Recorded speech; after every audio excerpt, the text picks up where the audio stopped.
బేసిక్‌గా ఇది ప్రభుత్వం వెంటాడింది అనడానికి లేదు. ఎత్తుకి పై ఎత్తు అనాలి.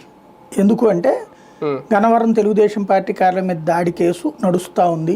వీళ్ళందరూ బెయిల్ కోసం వెళ్ళారు. కింద కోర్టు తిరస్కరిస్తే హైకోర్టు, హైకోర్టు తిరస్కరిస్తే సుప్రీంకోర్టు, సుప్రీంకోర్టు లోకల్ కోర్టునే చూడమంది. వీళ్ళు చెప్తున్నటువంటి కాన్సెప్ట్లో మీరే చూడండి అని చెప్పేసి లోకల్ కోర్టులోనే తేల్చుకోమని చెప్పింది. ఈ లోకల్ కోర్టులోనే బెయిల్ ఇవ్వాలి.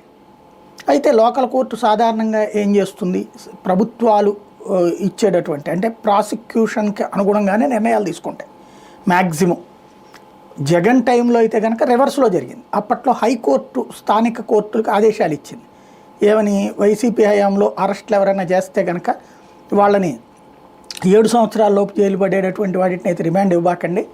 అదే సందర్భంలో రిమాండ్ రిపోర్ట్ చూడకుండా అందులో మీరు సాటిస్ఫై కాకుండా రిమాండ్ ఇవ్వబాకండి అని చెప్పేసి సీరియస్గా వార్నింగ్లు ఇచ్చింది అప్పుడు మ్యాజిస్ట్రేట్లకి. అనేక సార్లు మనకు గుర్తుంటే కనుక అరెస్ట్ చేయడం, మ్యాజిస్ట్రేట్ దగ్గర పెట్టడం, మ్యాజిస్ట్రేట్ వెంటనే బెయిల్ ఇచ్చి పంపించేసేయడం, 41 నోటీస్ ఇస్తే చాలని చెప్పడం, ఇట్లాంటి 100 మంది జరిగినాయి. అప్పుడు ప్రతిసారి కూడా వైసీపీ సర్కార్కి మొట్టికాయ అనే వార్తలు కూడా చూసాం ఒకసారి గుర్తుకు తెచ్చుకుంటే మనకి. అప్పుడు అది జరిగిపోయింది.